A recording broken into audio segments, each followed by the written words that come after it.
the Weedsman Podcast. ChristopherMedia.net. Yeah, sure, the players bring some skill to the game, but if I don't put them in my lineup, who cares? Not me. I'm Eric Rubino, fantasy baseball GM and league runner-up 2 of the last 9 years. I use the progressive Name Your Price tool with options based on my budget. And for a guy that's used to being in control, it fits. Like this runner-up t-shirt. Champ gets a trophy, but you can't wear a trophy. Boom. Get options based on your budget with Progressive, even if you're not a legend in your own mind. Progressive Casualty Insurance Company and affiliates. Price and coverage match limited by state law. Me, but also you. The Pharaoh fast forwards his favorite foreign film, Powder Donut. Okay, what's my line? The only line I see here on the script is get options based on your budget with the Name Your Price tool from Progressive. Oh man, that's a tongue twister, huh? I'm sorry, I'm gonna need a few more minutes. Bulbous Walrus, the Bulbous Walrus. The Name Your Price tool, only from Progressive. The owl ran afoul of the comatose coxswain. Progressive Casualty Insurance Company and affiliates. Price and coverage match limited by state law. Christopher Media. Let's make some noise.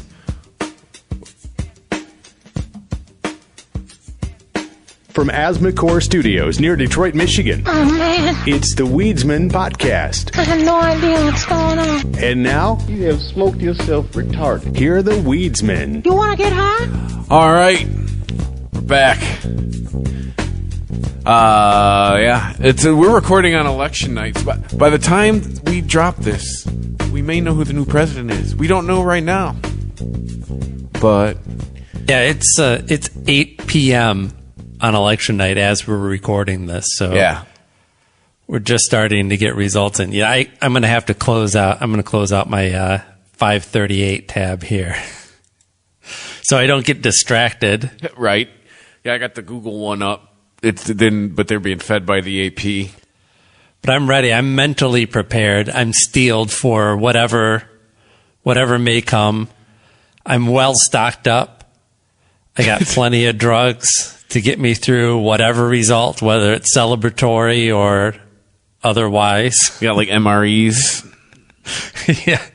No, just collapsible bomb shelter. Just weed. That's it. I was like, I should really stock up. You never know what's going to happen after the election. Yeah, I got a nice little selection going here. I bought some traditional stuff. What they call flour. Oh, analog weed. Yeah, got old school. I like its warmth. That's. It's got that good old analog warmth, You can burn it for warmth and get high if the apocalypse happens. Yeah, I got, what did I get here? Gorilla Glue number 4. Pretty generic. I think it was on sale. It's like $45 for an eighth. Yeah. That's a sale price. For rec, that's a sales price? Oh, yeah. You people and your crazy rec prices.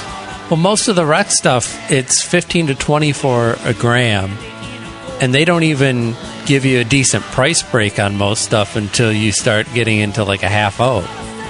Wow. So it's, if it's $15 for a gram, an eighth is going to cost you $45. You are just a walking ad for get your medical card, kids. I almost did it. You can do them remote now. So I found a place that was like, we'll just Skype. You'll Skype with a doctor and whatever. I don't know what happens. I don't know. I got to look into it some more. I don't want to just be sending $150 out to somebody. I don't know who the fuck this place is. Yeah, I hear you. So what else you got? You got the flour. You said you had an assortment. Well, I got 2 deliveries the other day. So I got the place that I've been getting my stuff from, the Flour Bowl. I've been getting lately the live resin cartridges, which I said that I really like. This is probably my preferred main method now of ingesting cannabis, but they're becoming more scarce. Yeah, it's $60 for one of these half-gram live resin cartridges. Wow. They only had a couple left. I would just leave if that was the price they told me. And then they had regular distillate cartridges for $65 for a half gram and $90 for a gram.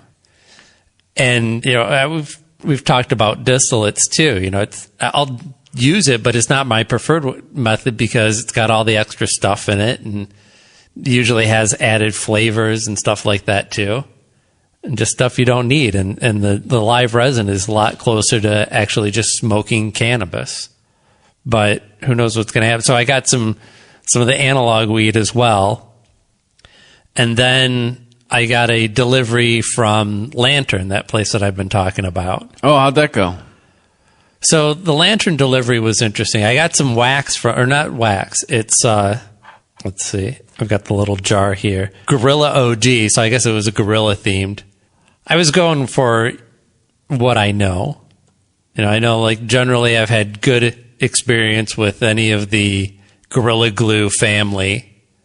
But this is a live resin butter. That's BUDDER. Really? I got a gram of this shit for $65. So is that the shit you need, like the blowtorch and you can do hot knives with? Or is it in a cartridge?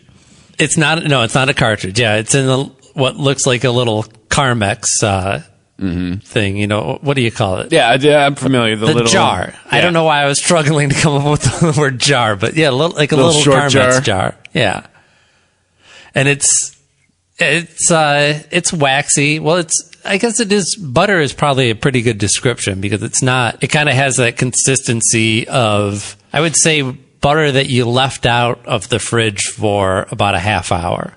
All right. So you could butter that you could smoothly spread on toast easily. So it's not just a clever name. Yeah.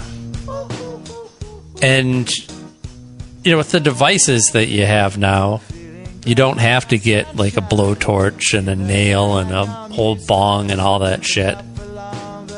I bought that Yukon Evolve, hoping to use it with the dab tabs that I got. Didn't work out so well for that. I got to get the flat ceramic plate heating element. You got all kinds of shit over there. You're like the Doc Brown of weed smoking. You got all kinds of shit over there.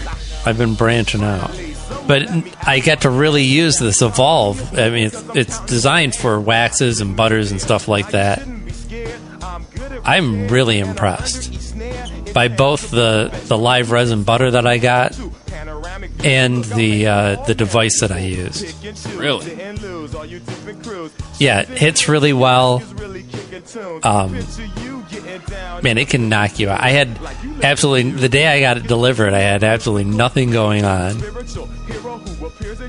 And I was like, I'm going to see how fucking high I can get. And I just packed that wax into this vaporizer and vegged out watching the Mandalorian and a few more episodes of Justified. The Mandalorian just came out again, didn't it? Oh, yeah. Yeah, it's really good.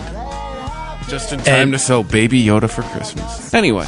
Oh, yeah, I'm sure that the timing was not coincidental there. Although not like a super Baby Yoda heavy episode. But yeah, that one's probably for like the week of Thanksgiving, so all the kids can be like Baby Yoda for the next 3 weeks. They might be saving that, yeah. But yeah, needless to say, I got fucking blown out, and it didn't take a whole lot to do it either. Really? Yeah, I got full on like bong load blowout. So if Trump gets a second term, you can just erase it from your memory, at least for the night. That's right. I've got my plan for the next 4 years. I'm going to spend it in a live resin butter haze. Let's go into them next time. How much for 4 years worth?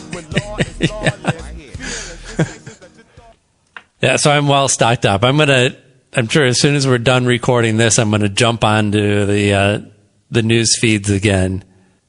And I'm just going to continue to smoke until I pass out, I imagine. It's good to have goals. Yes. Yeah, and I stayed away from the live resins, the butters and the waxes and stuff like that because it's just like you don't want to deal with the mess. Yeah, like rolling a joint's enough. But all this other stuff where you need like a thing to scoop it in and a device and this and that and a fucking extension cord. Yeah, but it's a real simple setup. I mean, the Evolve pen it's really well designed, I think.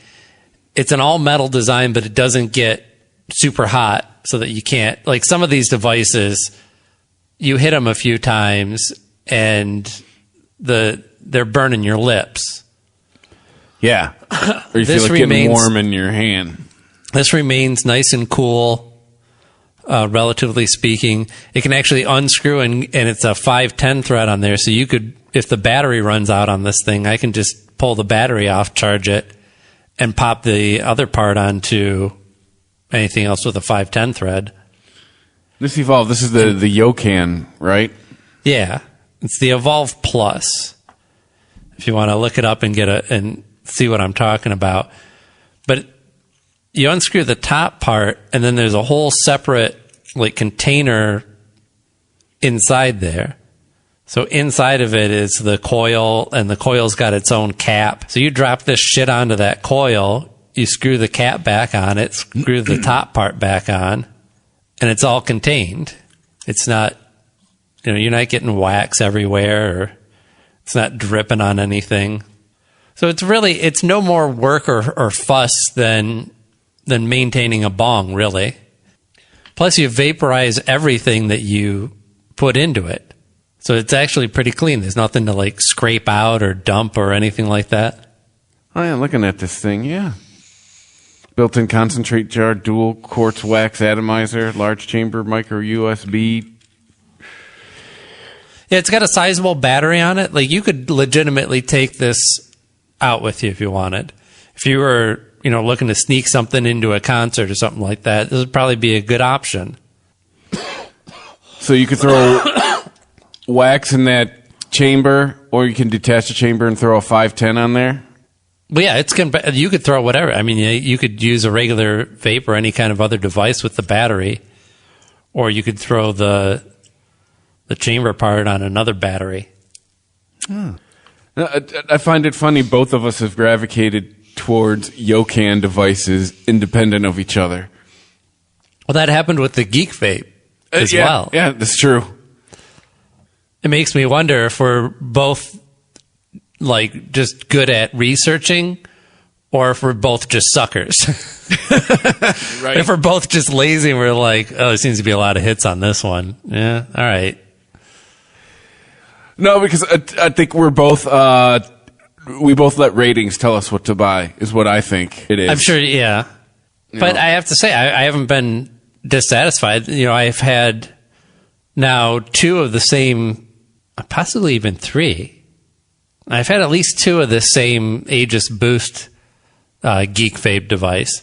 I got the other one, I can't even remember what this one's called, that I use for the cartridges. And I've been very satisfied with them. Yeah, I've been very happy with both of these. My Yokan device and the Geek... I'll be a Geek Vape, at least for batteries, for life. Yeah.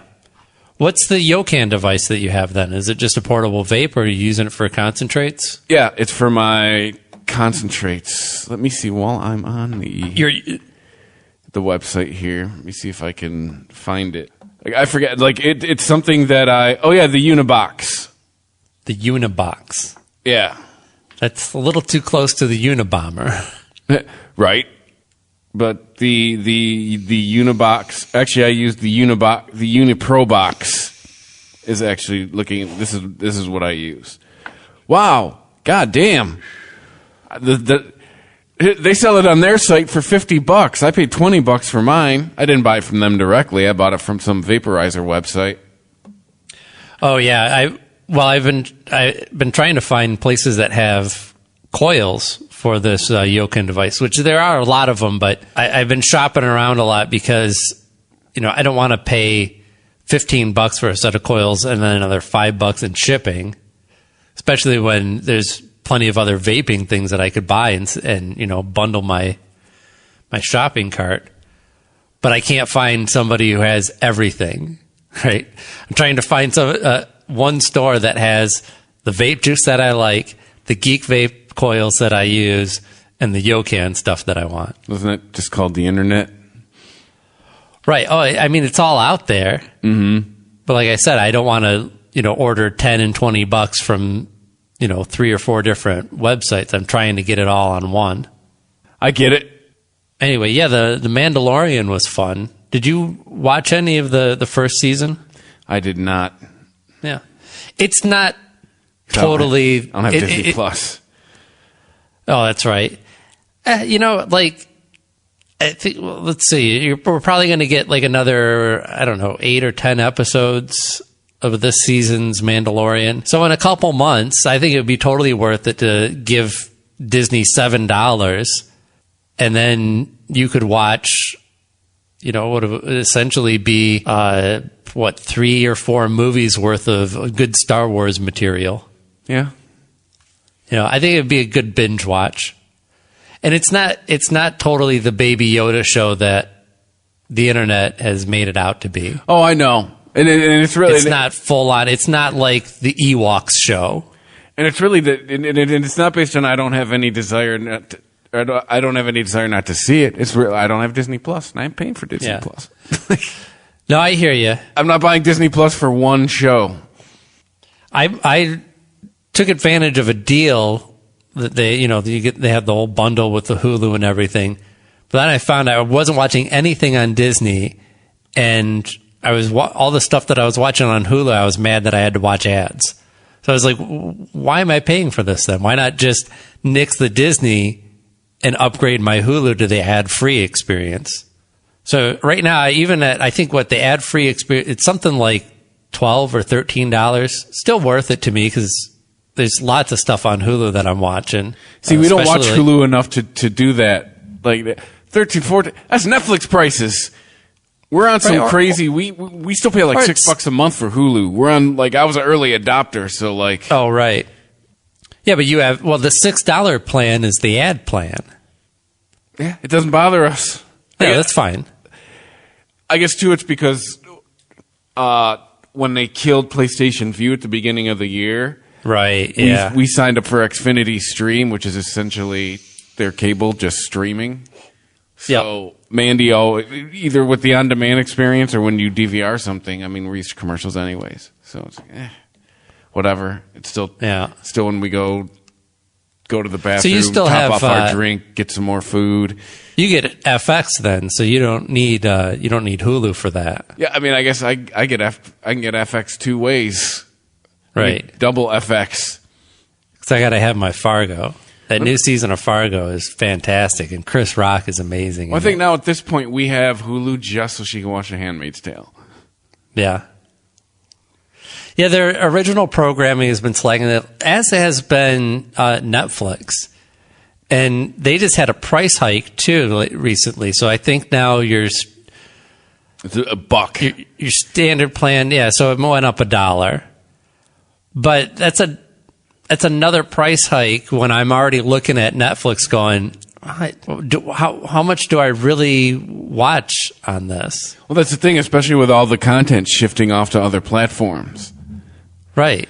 I mean, I held on to it because I was waiting for the season 6 of Schitt's Creek. Mm-hmm. And even then, that's going to be, Schitt's Creek is available on 2 other platforms that I can get it. It sure 2 other is. streaming services.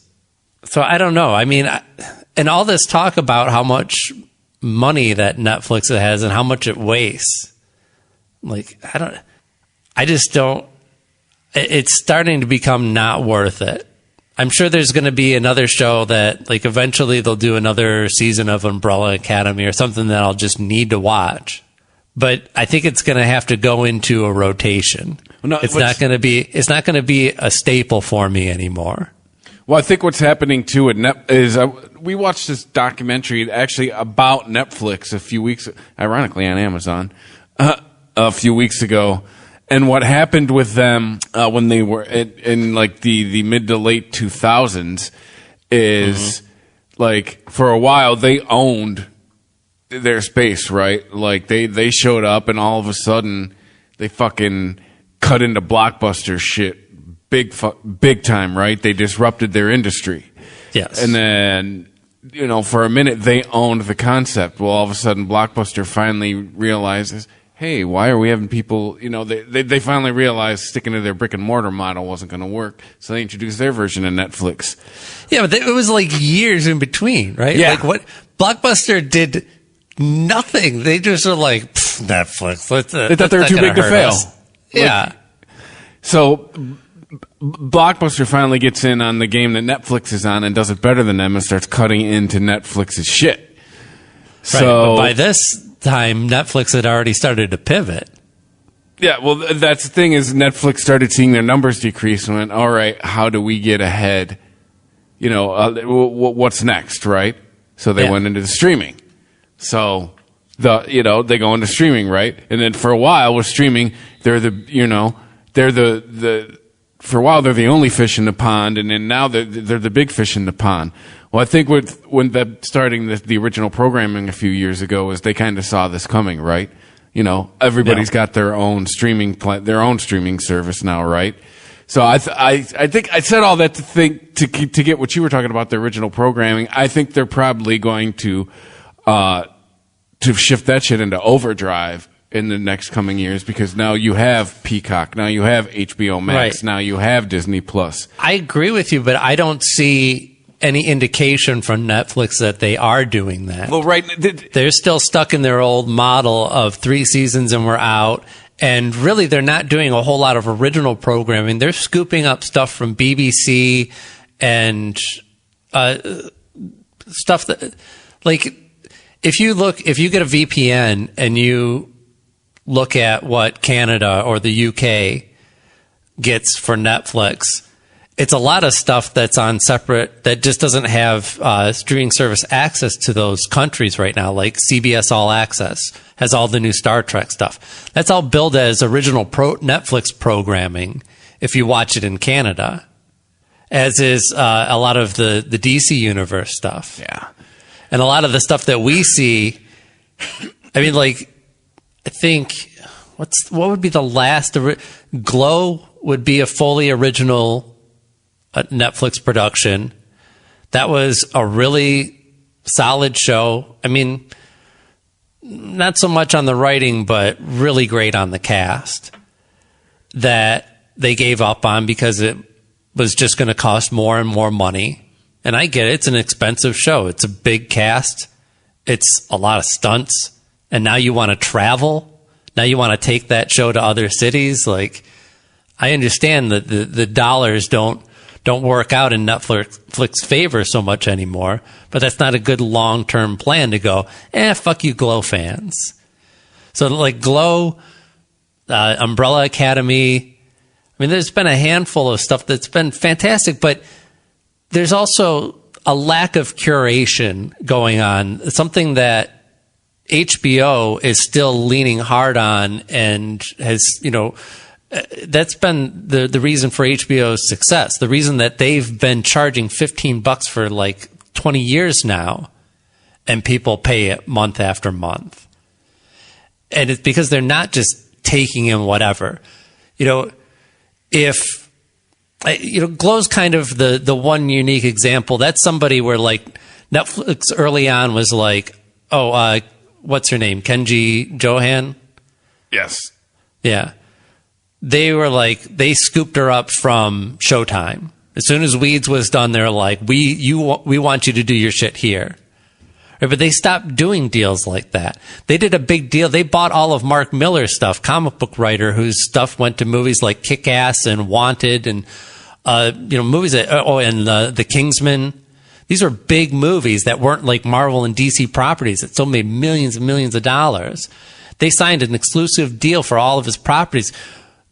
3 years ago, we're going to see one of them being produced in maybe next year. They're not actually doing the full-on curation of, like, putting together a library of stuff. If Netflix didn't jump on Umbrella Academy, somebody else would have. It would have been a Hulu original. What is that? Is that Doctor Who related? No, Umbrella Academy is just, it's kind of like a I don't want to say indie comic because it was a Dark Horse comic. They're the third largest publisher, but it wasn't a DC or Marvel superhero story. But it's basically Gerard Way's take, the singer from My Chemical Romance. It's kind of his love letter to the X-Men. A bunch of kids with weird superpowers put together. Okay.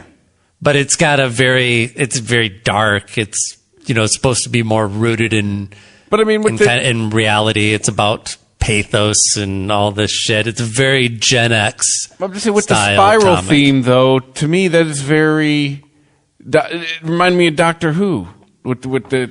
Well, I wouldn't be surprised that there was a large Doctor Who influence. I mean, if there's anything there in the page, I wouldn't have gotten it because I'm not as familiar with it. But there wasn't anything that I could be like, that's whatever the flying phone booth thing is, or the Daleks, the aliens with that's as far as I go.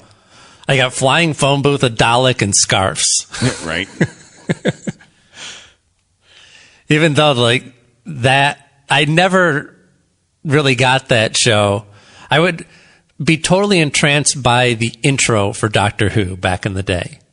It was all about that intro, that pulsing bass line and the theremin and it sounded so futuristic.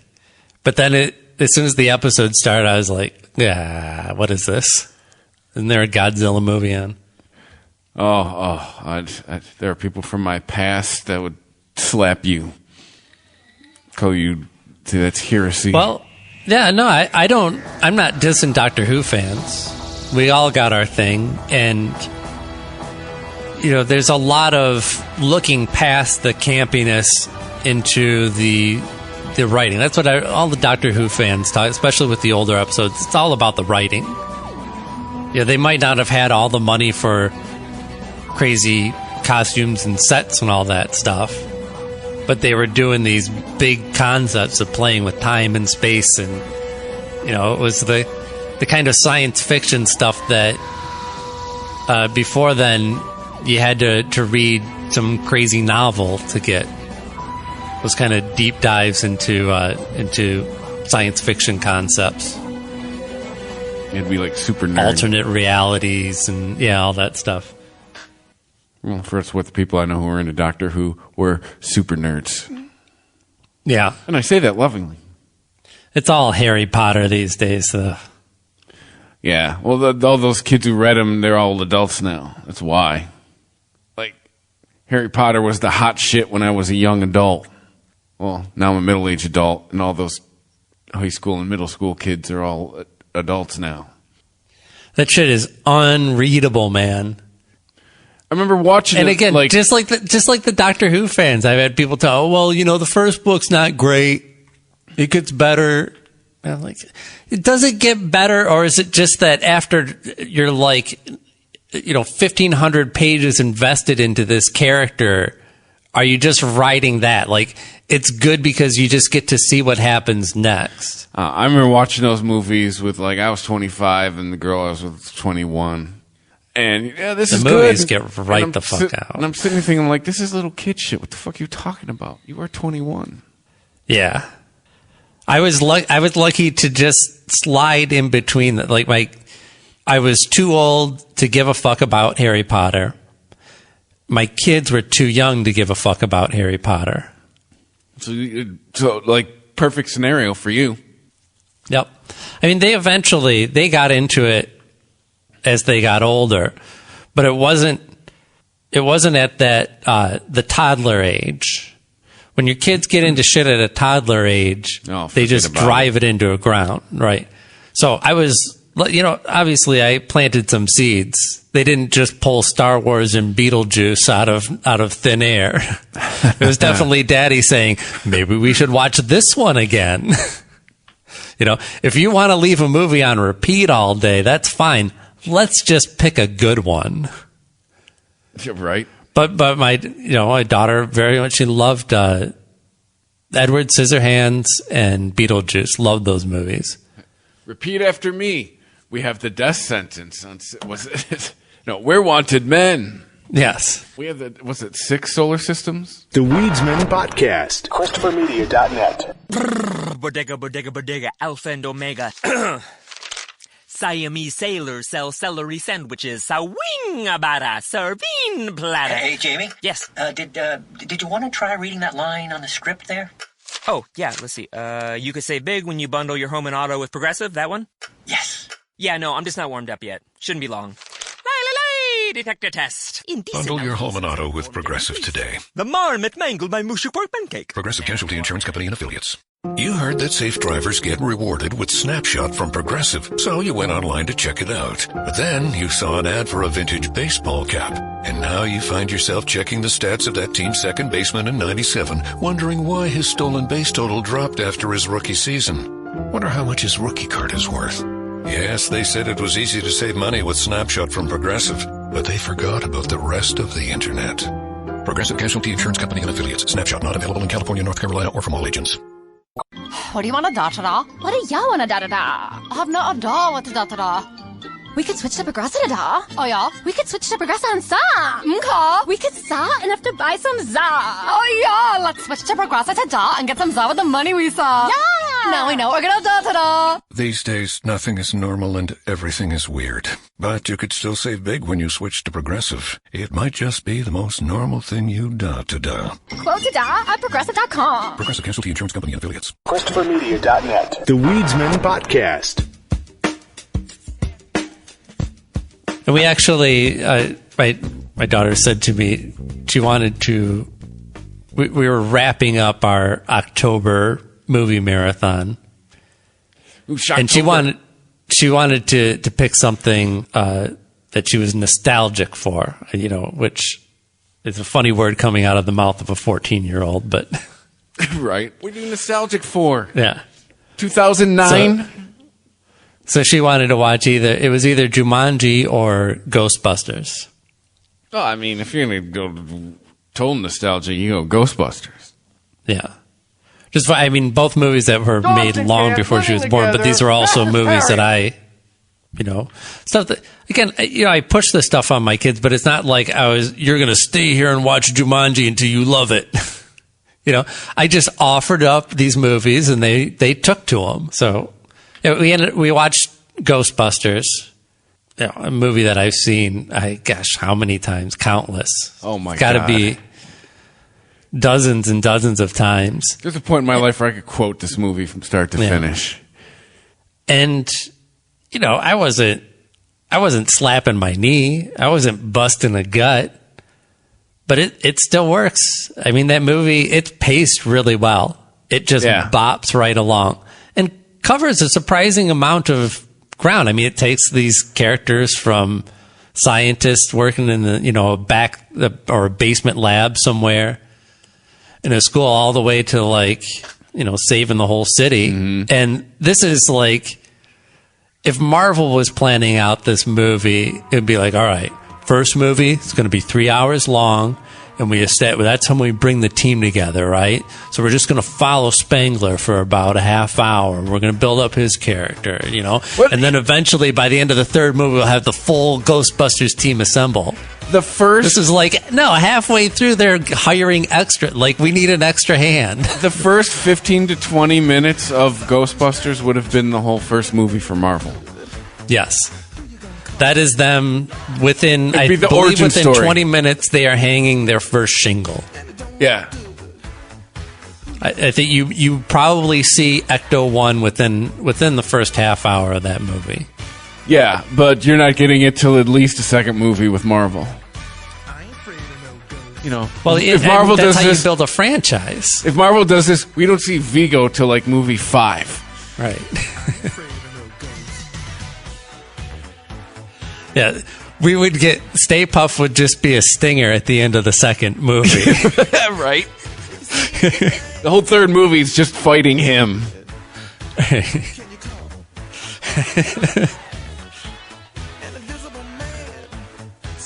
So, yeah, Ghostbusters still holds up. Like I said, it's just fun all the way through. There's not a dull moment in that movie. Well, that movie at no point gives you an excuse to turn it off. or like go to the bathroom. You're just like, yeah, no, I'll just watch the rest of this. Well, and the humor does something. I read an article about, because you know how Google News goes, right? You click on something, you start seeing other shit, about it. I was reading a story about, like somebody super analyzed The Office about why it's still popular now.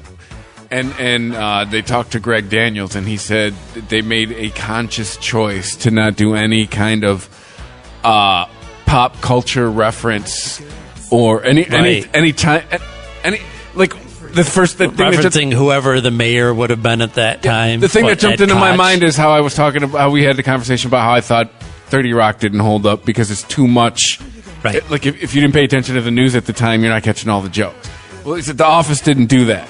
And Ghostbusters didn't do that either. It's all timeless humor. It doesn't matter if this movie was made 25, 30 years ago. No, exactly.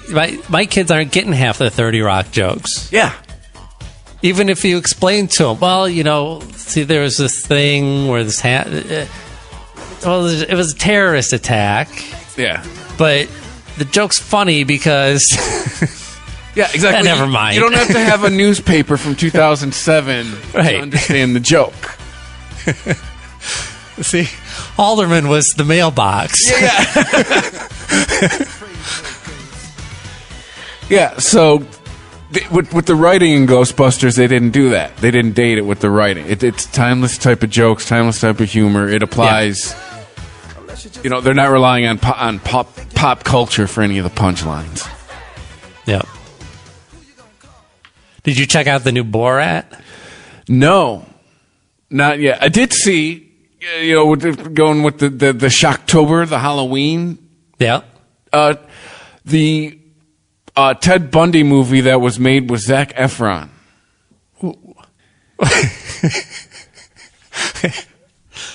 I'm sorry. Back up here. Did Zac Efron play Ted Bundy? Yes. And my only problem with it was that he was actually pretty good in it, and it was a decent movie. And my wife is right, I guess, with why my whole thing is they gloss over a lot of fucking shit in this movie about Ted Bundy. It's called Extremely Wicked, Shockingly Evil, and Vile. And the whole it's the movie from the point of view of his relationships. So his relationship. So is this like an exploration of what broke this man? No explanation for any of that. It's documenting his relationships and it's in a fucked up way trying to tell a love story between him and a woman he wanted to marry and all this shit. Like a woman who was dating him at the time. While he was doing all this, and he hid it from her, and until he got caught in all that, and then So, is it gory? No. Is it suspenseful, or is it just the only time you see blood is right at the end when it finally does a flashback to one of his killings. Interesting. Yeah, it's gory for 2 minutes at the end. No, it's oh, it's got some Malkovich in it. Yeah, I just told my wife. And Haley Joel Osment. Yeah, this is a crazy cast. There's a couple of times during this movie I looked at my wife. I'm like, they're leaving a lot of fucking shit out of this movie. But it wasn't. I guess it wasn't supposed to be. It wasn't Lily supposed to. Collins, Jim Parsons, James Hetfield. Yeah, they say James Hetfield's in this movie. I'm trying to remember where he was and who he was in this movie. He was just a gas station attendant. He was like, fill her up. And the attendant was like, yeah. Yeah. Let's see, James Hetfield. Let's see who he was in Extremely Wicked. Am I going to be like, oh, yeah, that guy. Oh, he was a fucking... Yep, I guess that was James. He was a prison guard. Ah. Hey, that makes sense. That tracks. Yeah, looking at pictures, oh yeah, I guess that was James Hetfield, and I wasn't paying attention. Looking at the stills of him. I doubt I would recognize him in a movie. Out of context, James Hetfield. Well, yeah, without his chops or his mustache. Because looking at these stills, he doesn't have facial hair.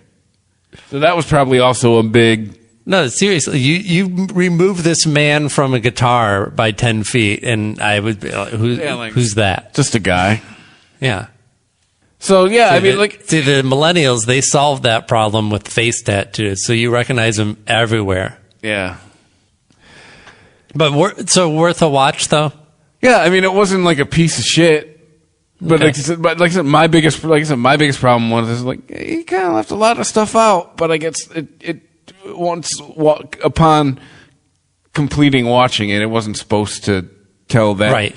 It's supposed to assume, it assumes you know all that shit. And it's telling a different story. Right. It's not Ray for Ted Bundy. It's not supposed to tell his life story. No, it's telling a story of a part of his life. Yeah. Like, because too, the 2 times he escapes, it doesn't even go into what he did. Like, the first time he escapes, it just completely glosses over, like, the 13 days he spent lost in the mountains. It's just like, he escapes, and he's limping away from the courthouse, and they unleash the dogs and the cops and all that, and then all of a sudden, smash cut to he's back in jail. So it leaves out large chunks. Yeah. If you're a serial killer historian, you will not be pleased. If I'm the guy from California, if I'm David Duchovny's character in California, yeah, you'd be pissed. But you said I'd be like, well, actually. But you said you asked me about Borat. Does that mean you saw it? Oh yeah, I watched the Borat movie the day it came out. How is it? And where do you see it? It's on Amazon. Oh, okay. So Amazon. Yeah. It was the whole banner of, like, and they have the tiles across the top of, like, what you can watch next. They were all Borat. Oh, wow. It was actually, there were, like, 5 separate tiles, but it all created one banner. See, my wife's a streaming connoisseur. Like, if it's left up to me, I just watch The Office on repeat for, like, the last 6 months. Like, if I see anything new, it's something my wife's been watching, and I watch it with her. Yeah. It was good. There was some retread of the original movie, but it wasn't totally. They did the new version of Throw the Jew Down the Well. I don't know. It seems like there's a lot less of it that was as gonzo as the first movie. Like, you're watching and you're like, well, clearly they had to have prepared something. Like, he just doesn't walk into a venue and then put on a costume and jump on stage. Like, you understand that there has to be some sort of coordination, right? This isn't all just improv. Yeah. But it still works. I think it's as funny as the first one. Is there anything as funny as the nude fight in the first one? To me, that is the pinnacle of that movie. Well, I mean, the equivalent scene in this movie would certainly be the Giuliani scene. And I think the Giuliani word, I thought it was hilarious. I mean, you have to have at least have you seen the footage? Yeah, I've seen a couple things, yeah. Yeah. I mean, have you made a determination whether he's tucking his shirt in or touching his junk? No, not yet. I didn't know if you like actually seen it in detail, or if there's a lot of just still shots of Giuliani with his hand down. I've seen the still shot. Like, I don't want to watch it because I want to see it in the movie. Right. I say both. I say he was like tucking in his shirt and touching his junk. Hey, there's a world where both can exist. Right. Well, that's probably the move, right? Yeah. It's like... that's great. I'm tucking my shirt in. It's crazy. Yeah.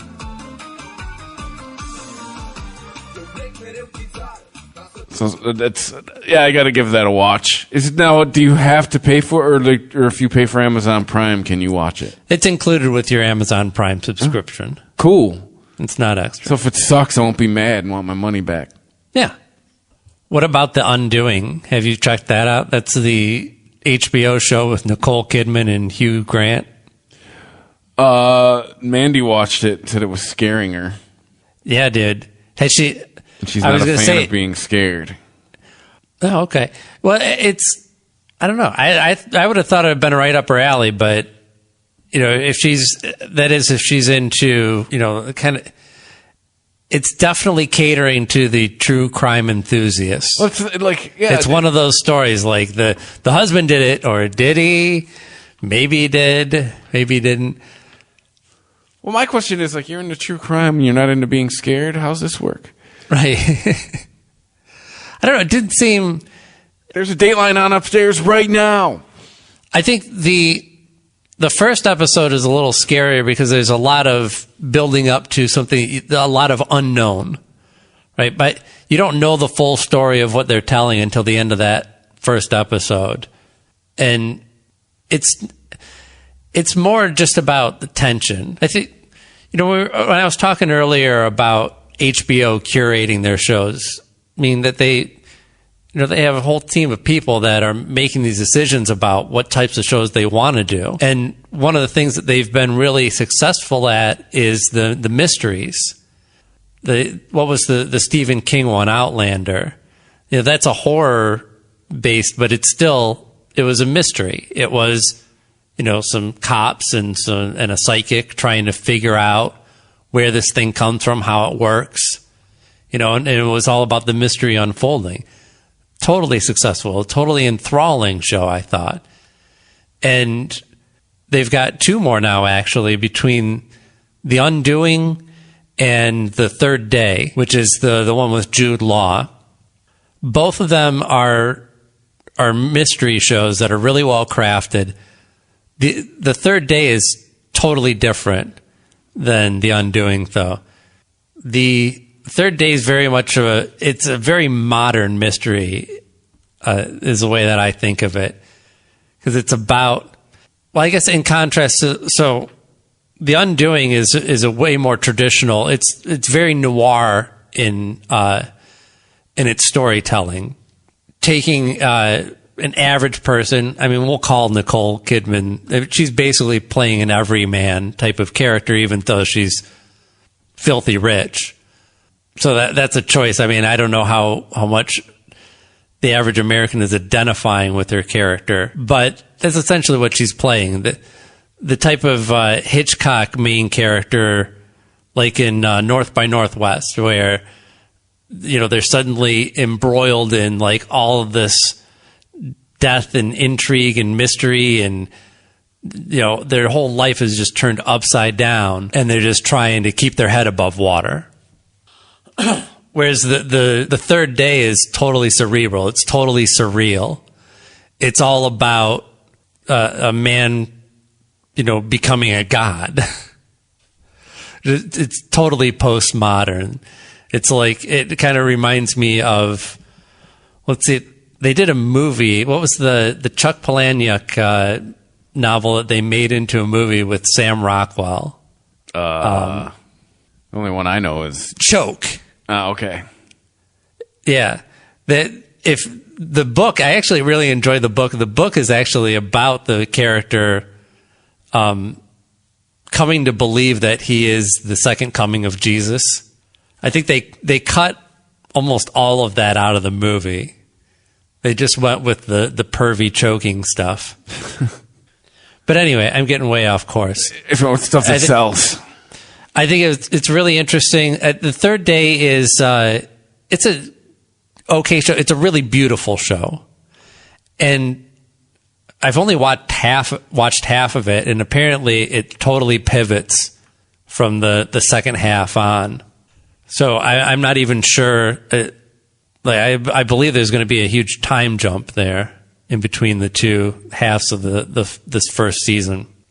So I'm not even fully aware of what the show is. But all that to say that HBO does mysteries really well and comes at them from different angles. That, like I said, that Outlander was very much horror mystery. The Third Day is like a David Lynch surreal type of mystery. and the undoing is like Alfred Hitchcock meets true crime. The Weedsman Podcast. ChristopherMedia.net. There's a new Home Depot now open on Maurice Avenue in Maspeth. And as home improvement projects go, this is a big one. Use the product locator on our app for an in-store map to find what you need fast. And check out our new pickup lockers. They make online shopping a breeze. Of course, one thing's not new, our everyday low prices. The Home Depot, now open near Maurice Avenue and Long Island Expressway in Maspeth. And always open at HomeDepot.com. The Home Depot, how doers get more done. There's a new Home Depot now open on Maurice Avenue in Maspeth. And as home improvement projects go, this is a big one. Use the product locator on our app for an in-store map to find what you need fast. And check out our new pickup lockers. They make online shopping a breeze. Of course, one thing's not new, our everyday low prices. The Home Depot, now open near Maurice Avenue and Long Island Expressway in Maspeth. And always open at HomeDepot.com. The Home Depot, how doers get more done. Progressive presents an interview with your upstairs neighbor. Hi, I'm Tia. The upstairs-downstairs neighbor dynamic is so special. We have our own language. Like when I scream at my mom on the phone, the people downstairs bang on the ceiling to show their support. The nighttime's the best time to rearrange furniture. I call it midnight feng shui. And if I sleep through my alarm in the morning, they bang on my door to wake me. So thoughtful. Progressive can't save you from your upstairs neighbor, but we can save you money when you bundle renters and auto insurance with us. Progressive Casualty Insurance Company, affiliates, and other insurers. Bundle discount not available in all states or situations. ChristopherMedia.net. The Weedsman Podcast. So we should talk about weed some. Yeah. I mean, we're in the middle of election results coming in right now. I don't know. We'll eventually get some news about if New Jersey New Jersey. I'm forgetting. New Jersey wasn't actually. Was it on the ballot in New Jersey, or was that where Yes. they were? Okay, I'm getting my my states confused. Where was it where they were going through the legislature? Wasn't it? For Vermont, they already did it. Vermont did, yeah. I'll have to remind myself. But anyway, we're not going to know any of that right now. And I'm sure we're not going to see any live. I could, try and find some results because polls have closed by now in many of these places. But they're all going to be focused on the presidential election. CNN's not going to break it and be like, this just in, New Jersey legalized weed. New Jersey's got weed. Shut the fuck up. We don't care. Although that could be a good indicator of who they are going for president. Well, Jersey's always going to go blue. It's a New York Junior. Well, yeah, I'm using Jersey as an example, but that's not a good example of a swing state. So, I guess that's something Jay-Z's starting his own weed. Yeah, didn't he do that already? Because why not? Announces a new cannabis brand. What is it called, though? Monogram? Yes. Okay, Monogram. And he's got a playlist to accompany it, too. What, like what you should listen to while smoking his weed? Yeah, I guess. It's on this playlist. Refining standards, redefining growth. Sorry, no, I'm on this website now. Some platitudes, some shots of people growing and rolling weed. So is he going to be selling mostly PRs? He's talking about hand-finished. Experts who grade and select every flower by hand. These luminaries have developed a program of extended, humidity-controlled post-harvest care, trimming, and flushing. What does flushing mean? That guarantees our finished product is the best it can be. Like you flush it out of the soil, I think. I got a friend who's growing weed right now. Every time we golf, he's talking about it, and another friend of ours is guiding him through it because he's been doing it for years. Okay. So I think it's when you're flushing something out of the soil. By the way, this is sounds from the grow room that playing here. Oh, I can't hear anything coming through on my end. How about...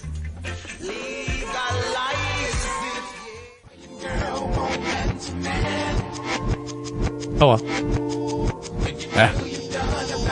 Lister can hear it. That's all that matters. But yeah, playing some Outkast or some Peter Tosh. Okay. So, yeah. It's not like just Jay-Z's music. It's not like, check out the blueprint while you smoke my weed. So. I mean, shit, he's got vodka. Why not have weed? So Detroit's got some new ordinances that they've proposed for recreational businesses in the city, which didn't happen right away. This should be a hoot. What are they? Well, really, it's just about making sure that they have people inside the city who are benefiting from this program, as well as outside businesses, which previously they had no regulations on controlling. There was no residency requirement for getting approved for a recreational license in Detroit. So now they're saying that 50% of those licenses issued for doing business inside Detroit are going to have to go to people who are living inside the city. Hey, where their heads at, but it's gonna be like when they had the residency requirements for police. It's just gonna lead to a lot of fake addresses. Oh yeah, it's crazy. I live down there, and this is where I live now. Yeah, I'm sure there are going to be a lot of fronts, a lot of PO boxes. Well, first of all, property is cheap in Detroit, and there's a lot of stuff that you can get for next to nothing if you don't want to actually live on the property. It's not a hyperbole. You can probably get like a house for $2,000 in the city of Detroit. Yes, and if you want to live in it, that's a conversation between you and your maker. However, right. Still get a house for $2,000. Yeah, if you want to live in that house, you better hope it has legs like Dr. Snuggles' house, so you can make that thing walk to another neighborhood. Yes. But I think that's the right call. I mean, that's what Detroit needs in general. You need to empower the people who live there, and you need to bring in outside revenue. You need both. You're not going to do it with just one or the other. Well, if they can still only have dispensaries in residential zones, who gives a fuck? That is the dumbest rule that they have. Like, they had all these they had dispensaries everywhere. They had all of these businesses opening up in the city, and then they fucking destroyed half of them. They sent a lot of them away. They were late on the recreational game in general. It wasn't until January of this year that they started opening up dispensaries inside the city. Yeah. I don't know what. And I think a lot of it was they were citing a lot of problems that they had with the medical establishments, but that was really a lack of oversight. I mean, just you're less than a decade out of receivership. You don't need money. That's what I don't understand with this. I know. Yeah, you nearly went bankrupt. You have this industry that is just willing to set up shop where in your city, and you want to regulate it to death. Meanwhile, just like the last 50 years, the suburbs will mop up where you don't want to. It says the city council first agreed to temporarily prohibit adult use marijuana establishments through January. Yeah, we knew that. Later, the council postponed the opt-out period as work on the ordinance continued. It now runs through October 31st. So that just ended. Oh, I see. So they didn't open up licenses for the city until January of this year, but they still had an opt-out period for, I don't know, areas where they just didn't want a dispensary for whatever reason, I guess. Yeah. We're Colorado-like in that model here in Michigan.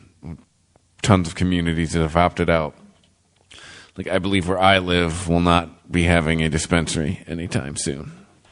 Right. Well, your county went for Trump and probably will again. That means if my county went for Trump, that means the state's going to go Trump. Just generally, no, I don't think so. It may not actually. Michigan goes. It may not. I think actually your county's probably going to go for Biden, but it went for Trump definitely last presidential election, and the state went for Trump. So there's a we'll lot see. of fucking Trump. Like I don't. The only neighborhood where I've seen Biden signs is my mom's neighborhood. I thought I would have seen more in my neighborhood, but I've only got one on my block that I've seen. There are Trump but signs, no all Biden signs. over One the place Trump here. sign, no Biden. Wait, I'm sorry. Say that again. There are Trump signs all over the place here. Oh, And yeah. I figured this would be a Biden because it's working class people. Nope. I don't know. It's gonna be an interesting week. I think that working class stuff only works for Biden in his home state of Pennsylvania. Yeah. Nah, the poor whites love Trump. Shorts Brewing Company is going to be pairing with they're going to be pairing their stuff with some, well, I guess I got to subscribe all of a sudden to find out. I was reading that. Shorts is one of my favorite, if not my favorite, Michigan craft brewery. I enjoy their beers. Wait, they're putting weed in Soft Parade? Or is this just the can they used for the graphic? Oh, no! MLive? Does the same thing get you? I'm not a subscriber. I can't see it. Shorts Brewing Company teams up with marijuana company to make edibles and beverages. Oh, man. Green Peak Innovations. So, yeah, I don't think that they're definitely not going to be making a cannabis-infused alcohol beverage. I don't know that that's legal anywhere in the U.S., really. Oh, yeah. I had it in Oregon. Oh, it is legal in Oregon? Yeah, you can have cannabis drinks. Hell yeah, you can. You can have cannabis drinks, but alcohol drinks? Oh, and alcohol? Oh, there's a couple that are out on the West Coast. Like, yeah, there's one, we've talked about them on the Beer Nuts. Yeah. Are they? Wait, is it actually active THC? Or are they doing yes, like? It is beer infused with cannabis. I don't know, man. Like, you got to keep it separated. Not anymore. It's a new day. Yeah, I'm still of the. This is what am I trying to say? What was the peanut butter and jelly all in one jar? Goobers. This is my theory. I have a Goobers theory on this, which is that you're probably not getting the best cannabis in your, whatever it is, beer and cannabis, or well, what would it be? What have you seen? Is it beer? Is this beer with THC in it?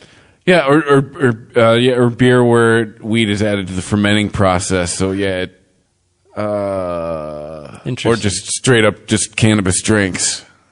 There's plenty of cannabis drinks. Yes, reading this, it's going to be edible gummies. Wait, Shorts is doing gummies? Yeah, they're doing beer flavored gummies with this Green Peak. Why do they have to make them beer flavored? It's making them the flavors of their. It's making them the flavors of their beers. Yeah, with they're the weed in definitely them. doing a drink as well. It's just not an alcoholic drink. Hey, Shorts just likes getting people fucked up. Hey, you like our beer? Well, here's our beer in a gummy, plus some weed. I don't know where I was going with that. Leafly had an advice column, I guess. Dear fellow stoner, you're right on cannabis, but wrong on QAnon. And it's this whole article about how to talk to your stoner friends if they buy into crazy conspiracy theories. Hey, Leafly, don't bite the hand that feeds you. I just don't know how much overlay there is on those two demos. Because, I mean, certainly, if we're talking about You've met a stoner. General, Stoners love conspiracy theories. Yes, stoners love conspiracy theories, but they love they love talking about aliens and they're not like, I believe the Earth is flat. No, there's new crazy stoners. You never know. I don't know. I don't think that the flat earthers, I don't think that the QAnon people, these are not stoners. Stoners are like, dude, aliens built the pyramids. End of story. They're the harmless version of the conspiracy theorists. I think maybe Leafly's just trying to get political and failing. The failing Leafly times. They do say that, yeah. Weed people are being targeted with Q bullshit. Yeah. More so than any religious, ethnic, or national identity, I consider weed people to be my people. Okay. As a chronicler of this culture over the past 2 decades, I've had the profound honor and pleasure of speaking and seshing with literally thousands of growers, dealers, healers, artists, activists, and entrepreneurs who love and honor this plant from across the country. So I see. So he makes a statement there at the beginning. Weed people are being targeted with the Q bullshit, but then just goes on to say how much he loves what he calls weed people and why it's wrong that they are targeted. But he doesn't say how they're being targeted. Wait, I have the next line of his article. Oh, no, wait, you can't hear it. Damn it. It's the guy saying, also, I'm very high right now. Also, I'm very high right now.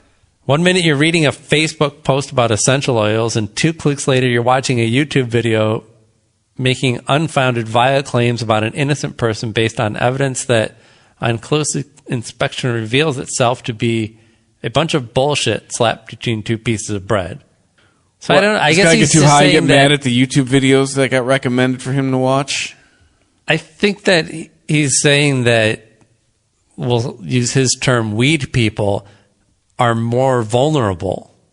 That in our high state, we are more prone to believe this stuff because everyone's going to stumble across this shit from time to time. And it's just a difference as to whether you say, well, this looks like something, or what is this fucking spam?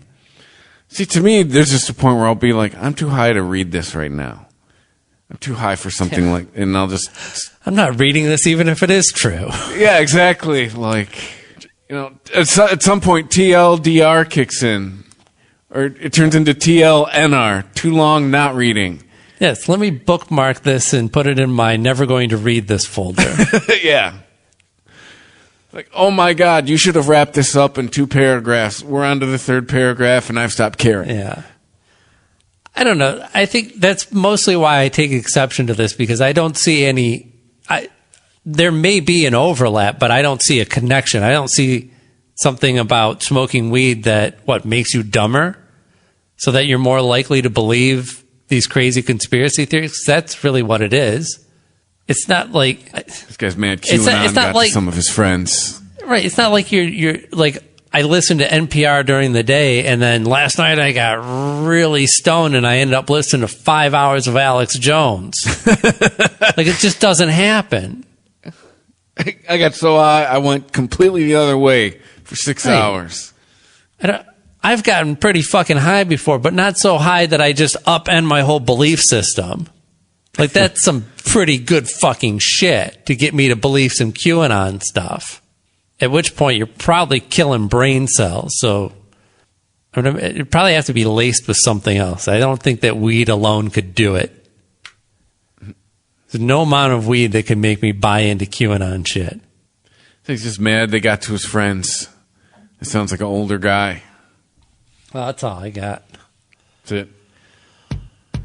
It's tapped out, done, burned, cashed, whatever you want to say. You know, surprising. We've never said that at the end of the show. Hey, we're done. It's cashed, man. Cashed. Yep. Well, knock this one out. Ash this pipe because this one's over. Another roach in the ashtray. This show's putting it in the ashtray, man. Yep.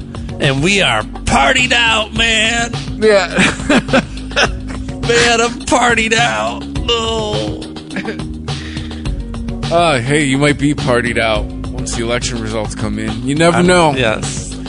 Let's get on to watching the downfall of our country. Yeah. Unfold on the internet. Until then, you can follow us on Twitter at TheWeasman420, on Instagram at TheWeasman Podcast. If you'd like to drop us an email, you can do so at TheWeasmanPodcast at ChristopherMedia.net, which is where you can click on the Amazon banner while you're ordering all your stuff for Christmas. Click on that. You can help us out without tacking any extra onto your bill. If you're in the giving mood and you just want to give us a couple bucks, you can click on the PayPal banner there at ChristopherMedia.net. Where do you hear us? It's more like where can't you hear us? But all the big places, your Spotify's, your Apple Podcasts, Google, Stitcher, Spreaker.com, iHeartRadio app, wherever you can find your other favorite podcasts. We're there too. Oh, in addition to Amazon, Amazon Music, Audible, we're there too. So yeah, if you catch us a pod, that's where you find us. Thank you for listening, and stay high. Stay high.